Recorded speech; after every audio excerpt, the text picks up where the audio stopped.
Buenos días, ¿cómo está, diputado? Buenos días, María Leandro. Bienvenido. Mira, ¿Cómo va ese proceso final?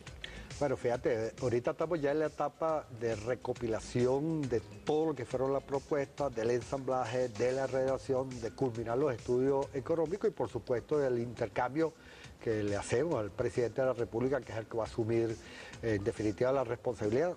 Por supuesto, siempre conversando con el movimiento sindical venezolano, de tal manera que nosotros volvemos a garantizar lo que fue un planteamiento del presidente. Cuando él lo hace, lo cumple. El próximo 1 de mayo vamos a tener esa nueva y revolucionaria ley orgánica del trabajo. Hay un punto que se ha destacado en los últimos días, el fondo de prestaciones. ¿Qué es el fondo de prestaciones y por qué está siendo tan cuestionado? No, fíjate, forma parte de la campaña de descrédito que todas las leyes que nosotros sacamos se desarrollan. En este caso no han podido conseguir ningún elemento y tratan a través del fondo, que es una propuesta, una de las tantas propuestas que existe, que tiene un objetivo fundamental, proteger precisamente lo que es las prestaciones sociales. Nosotros tenemos 4 elementos con relación a las prestaciones sociales. Uno, devolver la retroactividad de las prestaciones sociales, el cálculo con el último salario por el número de años, mandato constitucional y parte del compromiso histórico de lo que significó la lucha en la década de los 80, 90 del movimiento sindical. Segundo, garantizar el pago oportuno de las prestaciones sociales, que a partir de la ley no se tenga que esperar 2 o 3 años para pagar la ley, para pagar las prestaciones sociales. Tercero, garantizar que todos los trabajadores y todas las trabajadoras lo cobren, que ha sido una de las perversiones que hemos tenido. Nosotros veíamos cómo empresas cerraban, Viasa, Avenza, y los trabajadores quedaban en la calle, los trabajadores bancarios cuando cerraban su propia banca, y quien lo ha garantizado ha sido el Estado venezolano. En esta oportunidad, una de las propuestas es constituir un fondo de garantía para el pago de las prestaciones sociales, que estén a la vista de los trabajadores y las trabajadoras, que puedan disponer cada uno de los trabajadores de ese dinero para su adelanto de prestaciones sociales, para todos los elementos que se requieran. Y la cuarta línea es contribuir a que realmente las prestaciones tengan ese significado desde este punto de vista social, que pueda avanzar en la construcción, un ejemplo de la vivienda, de garantizarle a los trabajadores y las trabajadoras, conjuntamente con otra política, la cancelación o la cuota inicial o la política que se debe implementar con relación a la vivienda. El resto es una campaña de desespero, porque sabe el impacto que tiene en la masa. Es una campaña de desinformación. De desinformación, de la discusión de otra ley. Como ellos ya lo han hecho, ya nosotros tenemos experiencia. Cuando discutíamos la ley de educación, ellos decían que íbamos a quitarle los hijos a los venezolanos y a las venezolanas. Cuando discutíamos la ley orgánica del deporte, que íbamos a eliminar Caracas Magallanes, que íbamos a expropiar los clubes, los terrenos. Hoy pretenden a través de una ley que los propios trabajadores se lo dieron al presidente, y eso es bueno recordarlo, porque fue el propio movimiento de los trabajadores que le dijo al presidente: asuma la conducción de esta ley, y el propio presidente entonces se lo devolvió. Lo hago, pero si me acompaña, y ahí es donde surgieron 19.000 propuestas, planteamientos de esa naturaleza, y hoy vamos a garantizar, uno, la retroactividad de las prestaciones sociales, pero también vamos a garantizar que se paguen las prestaciones sociales, que más nunca ocurran los robos que en un momento determinado hizo la banca y hizo algunos sectores empresariales. La eliminación de los contratos temporales y la reivindicación de los trabajadores tercerizados. ¿Cuál es la discusión en este punto? Eso ha sido otro de los mecanismos que se ha utilizado en un momento determinado para eludir las responsabilidades que se tienen con los trabajadores. Subcontratan a alguna empresa, no para darle provecho desde el punto de vista de esa empresa, sino para sustituir trabajadores que deben estar en la parte productiva. Entonces le cancela sin lo que comprometen las contrataciones colectivas, sin los niveles de seguridad que deben tener. Era un fraude a la ley. Forma de eludir las responsabilidades. Entonces, hoy vamos a garantizar que eso no ocurra, que todos los trabajadores que estén en los niveles productivos gocen de los mismos beneficios, y vamos a sancionar de manera ejemplar a aquellas empresas que se atrevan a tratar de utilizar el fraude como un mecanismo de tener mayor ganancia. Y hablando de las empresas, hay quienes aseguran que a partir de estas reivindicaciones que van a surgir con esta nueva ley orgánica del trabajo, muchas empresas pequeñas o medianas pudieran ir a la quiebra. ¿Usted qué opina al respecto? Esa es otra de las campañas que ya vemos que comienza a desarrollar los sectores desesperados, porque saben el avance que tiene el presidente de la República en las encuestas. Al contrario, una de las actuaciones fundamentales en la comisión ha sido un ejemplo, el doctor Pérez Abad, que miembro de la Comisión Presidencial de la pequeña y mediana industria, y si tenemos una orientación específica en la ley es garantizar el empleo, garantizar el trabajo, ese proceso social que garantiza, que emancipa al hombre, a la mujer, que deben contribuir con su esfuerzo la distribución de la riqueza para todos los venezolanos, es el trabajo. Y para garantizar el trabajo, bueno, tenemos un compromiso de pactar, vamos a llamarlo de esa manera, con sectores productivos de verdad, entre ellos la pequeña y mediana industria. Si hay un desarrollo ahorita industrial, es con las pequeñas y medianas industrias, es con las empresas familiares, con las empresas comunales, de tal manera que eso es lo que más vamos a garantizar. Dentro de estas 19.000 propuestas también se han recibido y se ha conversado con los representantes de las empresas medianas y pequeñas. Sí, aquí la contribución no solamente fueron de los trabajadores, fueron de sectores empresariales, incluso de grandes, incluso algunas afiliadas a la golpista Fede Cámara, pero a través de las cámaras propias de ellos se han reunido, o en las regiones, pero también de la academia, que ha tenido un aporte importante, las universidades, los expertos. ¿Cuál es la visión de ellos con respecto a esta ley? Que tiene que estar consona precisamente con lo que es la Constitución, porque ese es el mandato que nosotros tenemos, adaptar la realidad desde el punto de vista de las relaciones de trabajo a nuestra Constitución. La actual ley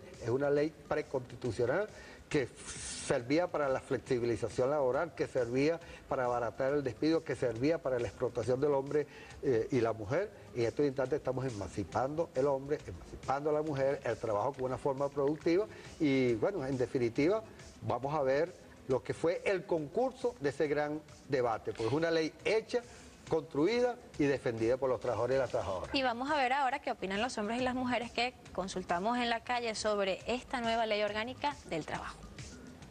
Ahí se va a reivindicar la estabilidad laboral, se va a dignificar a los trabajadores, se va a encubrir o a proteger el derecho al trabajo que está consagrado en la Constitución de la República Bolivariana. Bueno, la ley del trabajo, como muchas de las leyes, ha sido otro avance más, otro paso que hemos venido dando, consolidando. La revolución bolivariana ha venido consolidando, reivindicando lo que es lo que es la deuda social que se tuvo durante años aquí, en cuanto a lo que era que aquí para aumentar el sueldo era un problema, ahora no. Es algo a beneficio de nosotros los trabajadores, porque ahí se están incluyendo, como lo han dicho, que es el primer país en todo el hemisferio que es el que le han subido cada año los sueldos y salarios para todos los trabajadores. Está haciendo justicia social, la masa trabajadora, por ejemplo, el 30%, camarada, el 30%. Es un logro, el 32%. ¿Cuándo había habido aquí un aumento de un porcentaje tan grande de salario mínimo en el país? Máximo. Ha sido lo mejor que ha hecho nuestro máximo líder. ¿Tú te imaginas que en ningún país, ni siquiera en España se están matando porque les están bajando los sueldos? En este país el aumento de sueldo ha sido el mejor sueldo de Latinoamérica, el 32%. Imagínate, ninguna persona en Latinoamérica gana mejor que lo que ganamos aquí los venezolanos. Patria socialista y vida para mi máximo líder. Bueno, y con esa sentencia, con ese argumento del pueblo venezolano sobre este salario mínimo que se acaba de incrementar en un 30%, que es el más alto de América Latina, quisiera que usted nos hiciera un contraste, porque no podemos mencionar o no se pudiese mencionar este aumento salarial sin tomar en cuenta los índices de la inflación. ¿Cómo se redujeron, por ejemplo, durante el mes de marzo, abril? Quisiera que usted nos hiciera esa comparación y que comparara también la inflación con respecto a los 13 años de gestión del presidente Chávez, del gobierno bolivariano, frente a gobiernos anteriores. ¿Cómo se pudiesen contrastar esas cifras del salario mínimo, de la inflación, para que también se manejen, ¿no? y se dé a conocer estos análisis propios también del pueblo venezolano? Sí, fíjate, en primer lugar, la alegría que tenemos que sentir todos los que tenemos algún nivel de responsabilidad por la conciencia que han adquirido los trabajadores y la confianza que tiene con el presidente. Por eso fue que los trabajadores y las trabajadoras le solicitaron que se encargara de la ley orgánica de trabajo y esa confianza que se tiene en los aumentos, que es bueno destacarlo. En este país ha sido el único país que tenemos una vieja reivindicación que es la escala móvil de salario, es constitucional, que señala que anualmente debemos revisar el salario con un punto de referencia, el costo de la vida y por supuesto la canasta básica. Y ahí anualmente se ha aumentado, incluso en las peores circunstancias, golpe de Estado, sabotaje petrolero, hemos aumentado el salario.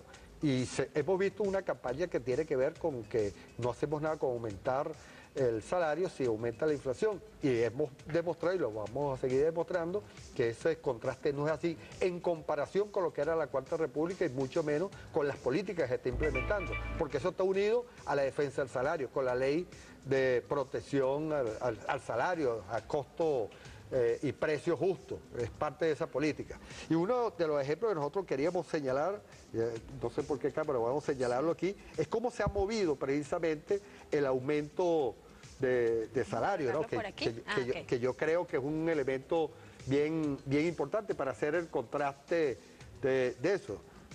Aquí, este ha sido el movimiento del aumento del salario, cómo ha aumentado. Esta es la respuesta que se tenía en la Cuarta República, que prácticamente no había aumento de sueldo. Se compensaba, se da un bono de compensación, mientras que hemos visto la curva como de manera espectacular ha venido aumentando. Ahora, es mentira los índices inflacionarios, que es el otro toque que nosotros queremos hacer.